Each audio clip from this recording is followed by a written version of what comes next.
하나님은 우리에게 확신을 주셔서 그분을 찬송하게 하십니다. 우리는 하나님의 성품과 또 그분의 능력에 대해서 확신이 있을 때 하나님을 찬송하며 하나님께 감사를 드릴 수가 있습니다. 이 시편 9편의 저자인 다윗은 1절에서 내가 전심으로 여호와께 감사하며 주의 모든 기이한 일들을 전하리이다 라고 노래하며 고백하고 있습니다. 오늘 우리가 살펴볼 시편 9편의 뒷부분에는 이 앞부분에 이어서 계속해서 하나님이 행하시는 일들, 특별히 이 앞부분은 다윗의 개인적인 고백 그리고 과거의 고백이었다면 오늘 우리가 살펴볼 본문은 하나님께서 미래에 행하실 일들 그리고 개인을 넘어서 회중과 온 열방 가운데 행하실 일들을 나타내고 있습니다. 11절을 보시면 너희는 시온에 계신 여호와를 찬송하며 그의 행사를 백성 중에 선포할지어다. 우리가 하나님을 찬송한다는 것은 바로 하나님이 하시는 일들, 그의 행사를 선포하는 것입니다. 다윗은 하나님께 감사하며 또한 하나님의 모든 기이한 일들을 전하겠다라고 아까 읽어드린 1절에서 고백을 하고 있습니다. 이 감사와 찬송은 결국 하나님께서 행하신 일들을 고백하고 증거할 때 우리는 나타난다라고 할 수가 있겠습니다.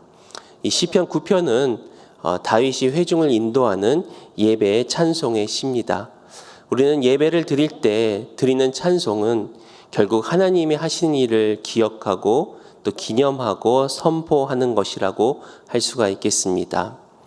이 예배 학자인 로버트 웨버는 예배에 대해서 다음과 같이 정의를 합니다. 예배는 중요한 일을 기념하는 것이다. 예배는 하나님께서 역사 가운데 이루신 구원 사역을 기념하는 것이다. 우리가 함께 모여서 예배드리고 함께 모여서 하나님께 찬송하는 것은 바로 하나님께서 행하신 일들을 기억하고 기념하는 것입니다. 또한 우리는 더 나아가서 과거 그리고 현재에 행하신 일들뿐만 아니라 미래에 하나님께서 행하실 일들을 우리가 또한 기대하며 또 확신을 갖고 하나님께 찬송과 감사를 드릴 수 있는 것입니다. 오늘 본문을 통해서 우리는 하나님께서 우리에게 어떠한 은혜를 베푸시는지, 특별히 지금 다윗이 고백하고 또 이스라엘 민족이 처해 있는 그런 고통 가운데에서 하나님은 어떻게 저들을 구원하시며 또 하나님의 일을 나타내시는지, 그리고 그와 더불어서 우리는 어떻게 이러한 확신을 갖고 또 하나님을 찬송할 수 있는지 함께 살펴보기를 원합니다. 첫 번째 우리가 가질 수 있는 확신은 바로 하나님은 우리를 잊지 않으신다는 확신입니다. 하나님은 우리를 끝까지 기억하시고 우리의 기도를 간구를 잊지 않으신다는 확신을 가질 때 우리는 고통 가운데서도 하나님을 찬송할 수가 있습니다.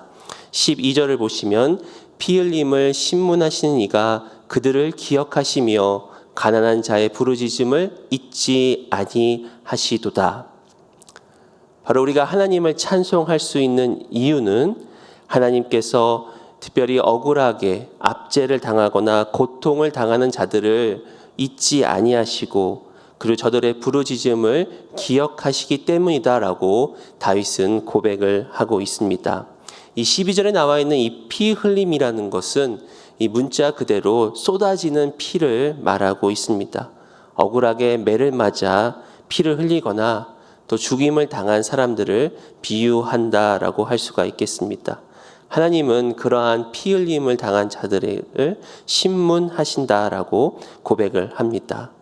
이 신문하시다라는 것은 바로 저들의 억울한 일을 하나님께서 친히 신문하시고 조사하시고 또 저들을 복수해 주시고 구원해 주신다라는 의미를 가지고 있습니다. 그래서 영어 성경에서는 저들의 억울함, 피 흘림을 복수해 주시겠다라는 그런 표현을 쓰고 있습니다. 하지만 이 신문하시다라는 이 문자적인 해석을 보니까 찾아가신다, 또 따라가신다라는 그런 뜻도 담겨져 있습니다. 이로 보았을 때 하나님은 이처럼 피 흘림을 당하는 자들을 직접 찾아가셔서 저들을 구원해 주신다라는 의미를 갖고 있습니다. 또한 하나님은 우리의 모든 억울하고 고통과 고난 가운데의 일들을 다 기억하십니다.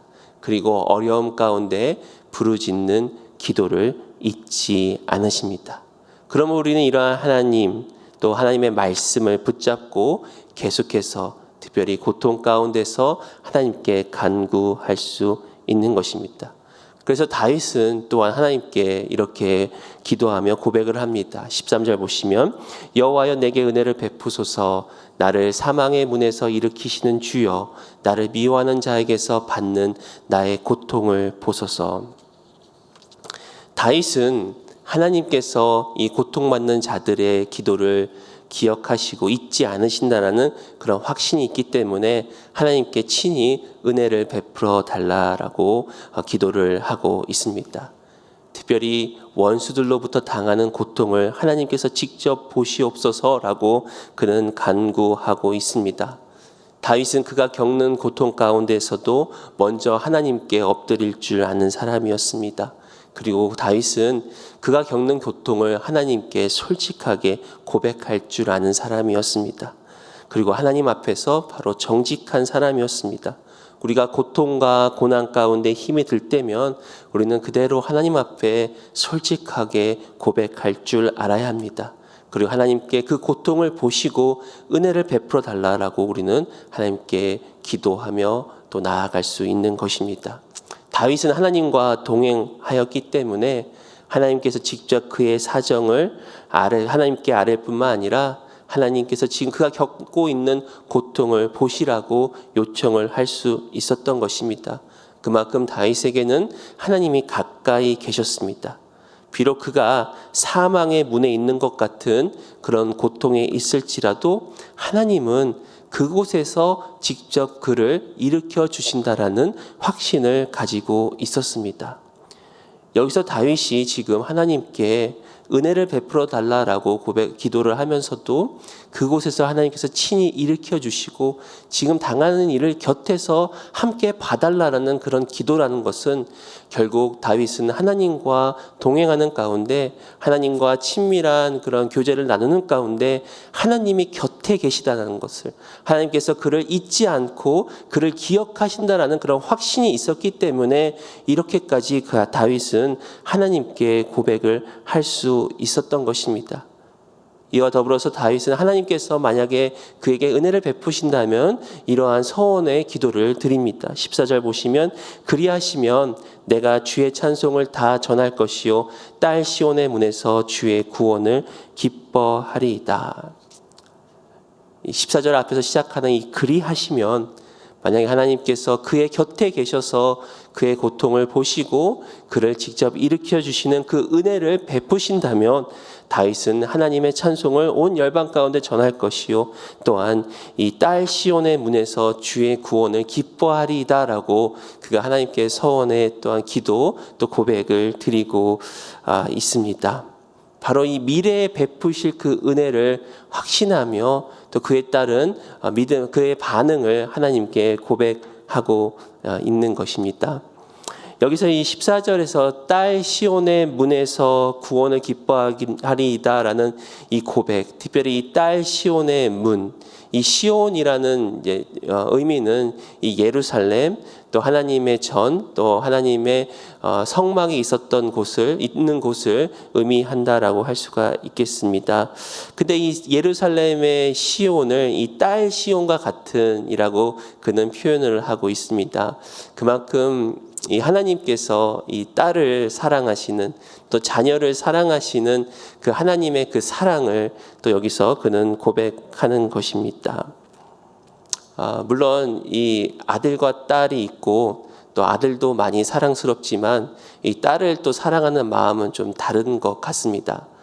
제가 딸이 셋이라서 그러는 건 아니지만 이 딸을 바라볼 때랑 이 아들을 바라볼 때 제 아내가 옆에서 이 눈빛이 다르다라고 이야기를 합니다.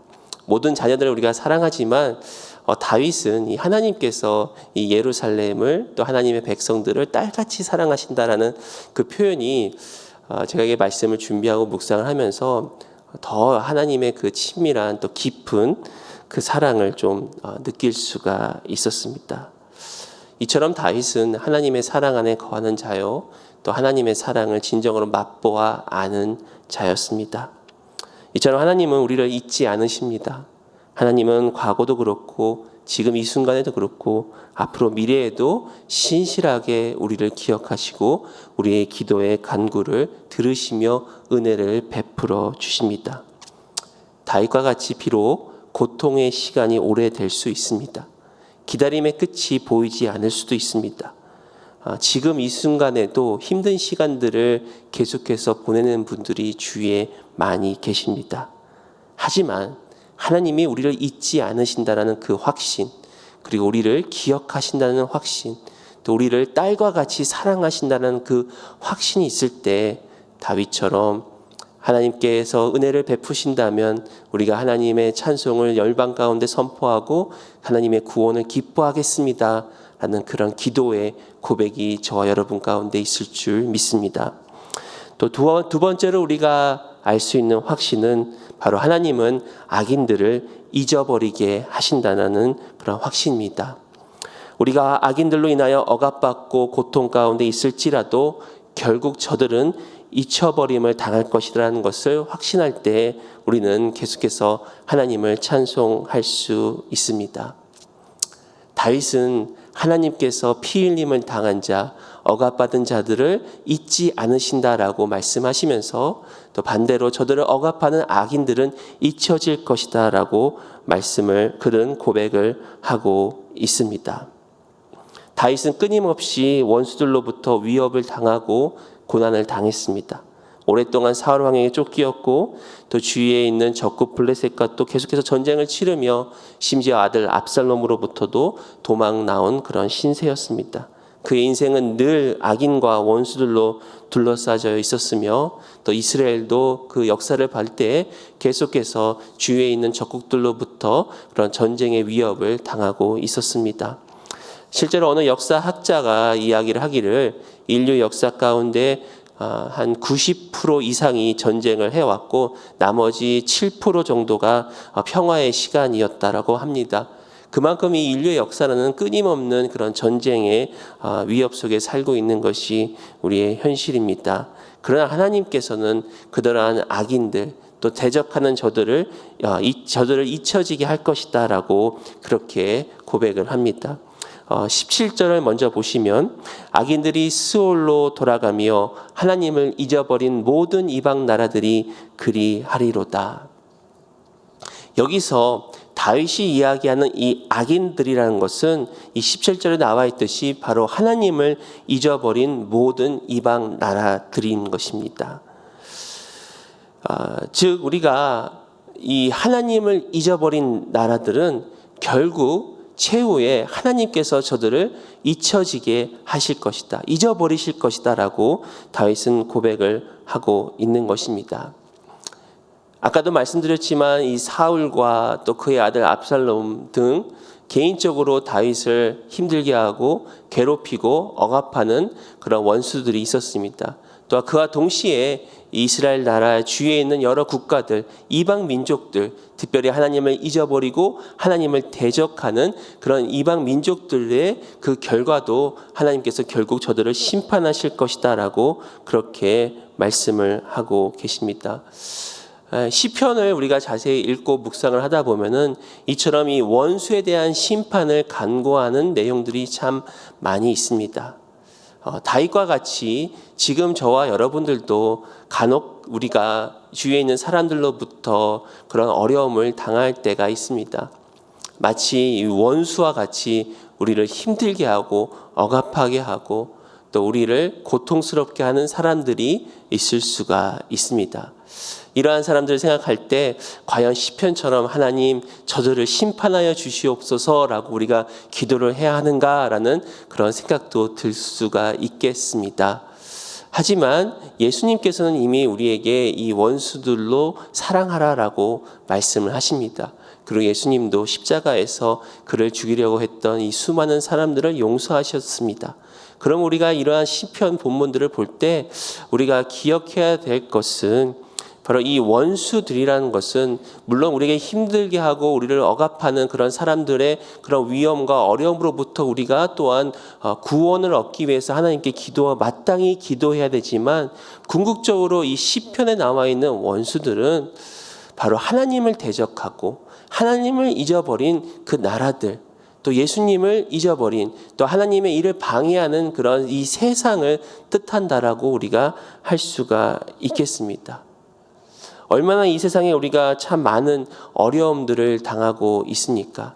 특별히 이 세상에 하나님을 떠났기 때문에, 또 이 세상이 하나님의 말씀을 떠났기 때문에 참 많은 그런 세상이 악해져가고 힘들어져 가는 것을 우리는 지금 경험하고 있습니다.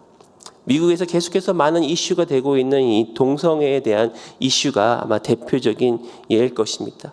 저들은 어떤 인권을 존중한다라는 의미에서 차별금지법이나 또 평등법 같은 것들을 만들어내지만, 결국 이것은 성경적 가치관을 저들이 반대하고, 또한 이 세상을 계속해서 성적으로 또 문란케 하는 그런 일들을 진행되고 있다는 것을 우리는 너무나 잘 알고 있습니다. 제 첫째 아이가 이제 초등학교 5학년인데, 얼마 그 클래스에 있는 그 친구 중에 여자아이가 하루는 갑자기 머리를 짧게 하고 이 남자아이처럼 옷을 입고 왔다고 합니다. 그리고 선생님께서 그날부터 그 아이는 그 전에 있었던 여자의 이름을 부르지 말고 새로운 남자의 이름을 부르라고 선생님이 이야기를 했다고 합니다. 그래서 좀 제 아이가 약간 좀 혼란이 되고 또 고민스러워서 엄마한테 이야기를 하고, 또 엄마가 저한테 이야기를 해 주었습니다. 이 초등학교 5학년 어린 나이인데 벌써부터 이 성 정체성이 이렇게 흔들리고, 그리고 마음껏 이 여자에게서 남자로 또 불리울 수 있다라는 그런 것을 이렇게 허용하는 그런 요즘 시대의 그 문화가 참 한편으로는 충격적으로 다가오면서도, 또 지금 현재 그렇게 흐르고 있는 그런 문화적인 흐름, 또 세상적인 흐름을 봤을 때 참 안타까운 그런 마음, 또 그것을 놓고 기도해야겠다라는 그런 마음을 들게 되었습니다. 어떻게 보면 우리 자녀들이 살아갈 세상이 참 이처럼 힘들겠구나라는 그런 생각을 하게 되었습니다. 이뿐만 아니라 요즘에 계속해서 나와 있는 뉴스거리들을 보면, 특별히 어린아이와 또 여성들을, 또 사회의 약자들을 향한 어떤 잔인한 그런 학대들, 또 미국에서 계속해서 일어나는 인종차별, 그리고 인종차별을 넘어서서 인종폭력까지 지금 계속해서 일어나는 것을 우리는 너무나 잘 압니다. 이런 어떤 성적인 범죄, 또 요즘은 사회적으로 사이코패스라고 그래서 이 무차별적인 그런 살인들을 어떻게 보면 좀 정신병으로 시키려고 하는 그런 이 사회의 모습들을 볼 때, 이것이 바로 하나님을 잊어버린 그런 세상의 모습이다라는 것을 알 수가 있습니다. 또 더 나아가서 이 북한과 같이, 또 이슬람 나라들과 같이 기독교를 지금도 박해하고 또 선교사님들을 박해하는 그런 나라들, 세상이 아직도 우리의 마음을 아프게 합니다. 그러나 우리가 오늘 말씀을 통해서 우리가 가질 수 있는 확신은, 바로 하나님께서 이 모든 것을 결국 하나님께서 심판대 앞에 서게 될 것이며, 하나님을 잊어버린 이 나라들이 결국은 하나님 앞에 잊혀지게 될 것이다라고 다윗은 선포하고 있는 것입니다. 또 15절 말씀을 보시면, 이방 나라들은 자기가 판 웅덩이에 빠지며 자기가 숨긴 그물에 자기 발이 걸렸도다. 저들이 판 웅덩이, 또 저들이 숨긴 그 그물에 결국은 저들이 넘어질 것이며, 그래서 이 다윗은 16절에 여호와께서 자기를 알게 하사 심판을 행하셨으며 악인은 자기가 손으로 행한 일에 스스로 얽혔도다.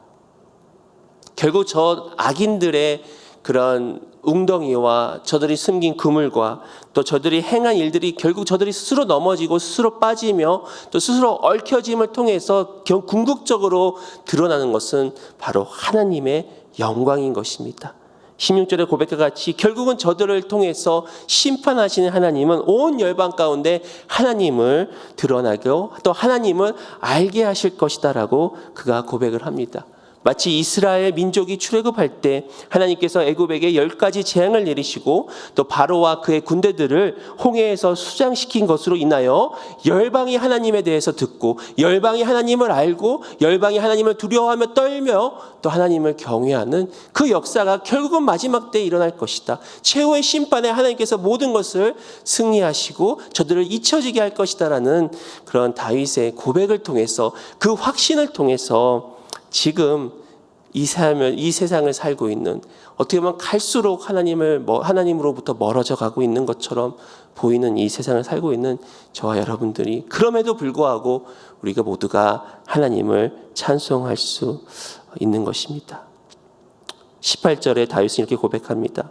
궁핍한 자가 항상 잊어버림을 당하지 아니하며 가난한 자들이 영원히 실망하지 아니하리로다. 이와 같이 미래의 최후 승리를 우리가 확신할 때, 그리고 악인들이 하나님을 버린 이 세상이 잊어버림을 당하고 또 하나님 앞에 심판을 받는다는 것을 우리가 확신할 때, 이 다윗의 고백처럼 영원히 실망하지 않을 것이다. 지금 이 순간은 실망스러운 일들이 너무나 많습니다. 안타까운 일들이 너무나 많습니다. 정말 이러다가 세상이 어떻게 될 것 같은 그런 참 깊은 또 고민이 들 때가 있습니다. 그러나 우리가 미래에 행하실 하나님의 확신을 바라볼 때 우리는 영원히 실망하지 않을 수가 있습니다. 그리고 이 실망이 오히려 하나님을 찬송케 하는 것입니다. 세 번째로 우리가 얻을 수 있는 확신은 바로 하나님은 영원하신 하나님을 믿는 확신입니다. 우리 인생은 풀과 같이 연약하고 한계가 있지만 하나님은 영원하시다는 확신을 갖게 될 때 우리는 어느 때든지 하나님을 찬송할 수 있습니다. 오늘 시편 9편의 마지막 19절 20절에서 다윗은 열방의 원수들을 향한 하나님의 심판을 기도의 간구로 마무리를 짓고 있습니다. 19절 보시면 여호와여 일어나사 인생으로 승리를 얻지 못하게 하시며 이방 나라들이 주 앞에서 심판을 받게 하소서. 다윗은 이스라엘 소망이신 하나님께 친히 일어나셔서 저들을 물리치시고 특별히 하나님을 잊어버린 저 세상을, 저 하나님의 원수들을 대적하여 심판해 주옵소서라고 그가 기도를 하고 있습니다. 또한 20절 보시면 여호와여 그들을 두렵게 하시며 이방 나라들이 자기는 인생일 뿐인 줄 알게 하소서. 이 19절과 20절에 공통적으로 나와 있는 단어가 있습니다. 그것은 바로 인생이라는 단어입니다. 이 인생이라는 뜻은 바로 죽음을 피할 수 없는 인간의 한계와 연약함을 강조하고 있는 것입니다. 이 NIV 영어 성경으로는 이 moral이라는 단어를 사용했습니다. 이 moral이라는 것은 결국은 죽을 수밖에 없는 그런 뜻을 가지고 있습니다. 저들이 아무리 이 세상 가운데서 번성하고 이 세상 가운데서 권력을 갖고 또 저들의 뜻대로 모든 것이 지금 이루어지는 것 같지만 결국 저들은 이 땅에서 언젠가는 죽임을 당할 것이고 심판을 받을 것이다라는 그 인생의 단어를 쓰고 있습니다. 그런데 저들은 자신들의 그 결말을 알지 못하고 또 이 땅 가운데서 오래 영원토록 마치 살 것처럼 저들이 하나님을 대적하고 하나님을 잊어버리고 불의를 저지르는 것을 다윗은 결국 저들로 하여금 이 땅 가운데서 사라질 것을 저들이 알게 하옵소서라고 오히려 마지막에는 하나님의 심판을 저가 간구를 하지만 동시에 저들을 위해서 또한 중보하는 다윗의 기도를 우리는 엿볼 수가 있습니다. 우리가 이 땅 가운데서 무한한 존재가 아닌 이 유한한 존재임을 깨달을 때 우리는 하나님 앞에 나올 수가 있습니다. 우리가 이 땅 가운데서 우리는 지극히 낮은 죽을 수밖에 없는 그런 미천한 존재임을 깨달을 때 우리는 하나님 앞에 나와 하나님께 엎드리고 겸손하게 하나님의 뜻을 행할 수가 있습니다. 이와 같이 하나님을 잊어버렸다라고 생각하는 저 세상도 악인들도 결국은 한갓 인생일 뿐인 줄 알게 해달라는 그런 다윗의 기도가 또한 저와 여러분들의 중보의 기도인 줄 믿습니다. 그래서 이 시편 103편 15절에는 인생은 그날이 풀과 같으며 그 영화가 들의 꽃과 같도다라고 이렇게 고백을 합니다. 아무리 인생이 이 땅 가운데서 아무리 인생이 영화롭더라도 영광스럽더라도 그 영광은 그날의 풀과 같으며 들의 꽃과 같이 언젠가는 사그라진다는 것입니다. 그러나 우리의 인생의 한계를 넘어서서 바로 하나님의 영원하심을 우리가 바라볼 때, 또 하나님께서 함께 하심을 우리가 바라볼 때 오히려 이것에 대해서 우리는 소망을 갖고 확신을 품을 수가 있습니다. 모세는 이 민수기에서 이렇게 고백을 합니다. 23장 19절에 하나님은 사람이 아니시니 거짓말을 하지 않으시고 인생이 아니시니 후회가 없으시도다. 우리 인간들은 이 땅 가운데서 많은 후회를 합니다. 또 우리 인간들은 언젠가는 없어질 그런 한계 가운데 살고 있지만 하나님은 인생이 아니시기 때문에 후회가 없으시고 영원하시다라고 우리에게 고백을 하고 있는 것입니다.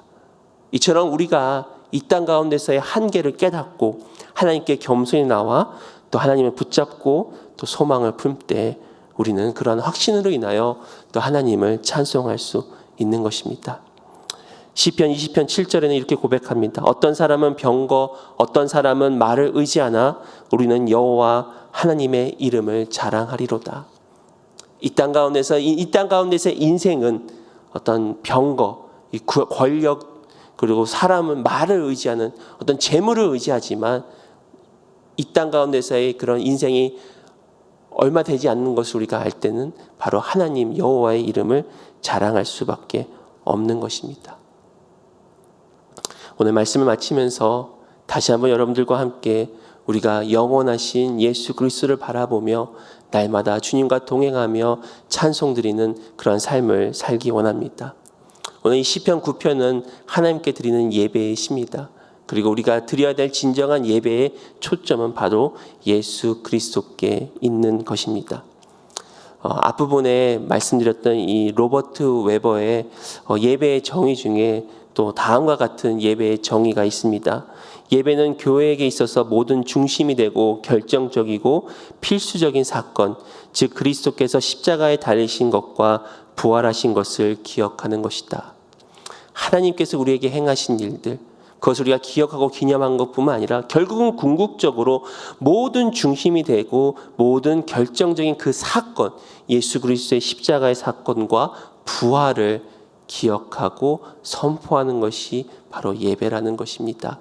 우리가 바로 예수님과 우리가 동행하며 또 예수님을 바라볼 때 오늘 말씀과 같이 하나님은 우리를 잊어버리지 아니하시고 또 하나님은 이 악한 세상을 언젠간 잊혀지게 하시고 또한 하나님께서는 영원하시다는 것을 우리가 기억할 때 또 주님을 바라보며 비록 다윗과 같이 이 고통의 시간이 멈추지 않고 또 이 기다림의 시간이 아직도 계속해서 진행되고 있는 우리의 삶일지라도 오늘 하루도 이러한 확신을 가지고 하나님께 찬송을 드리며 승리하시는 저와 여러분 되시기를 예수 그리스도의 이름으로 축원드립니다. 같이 한번 기도하시겠습니다.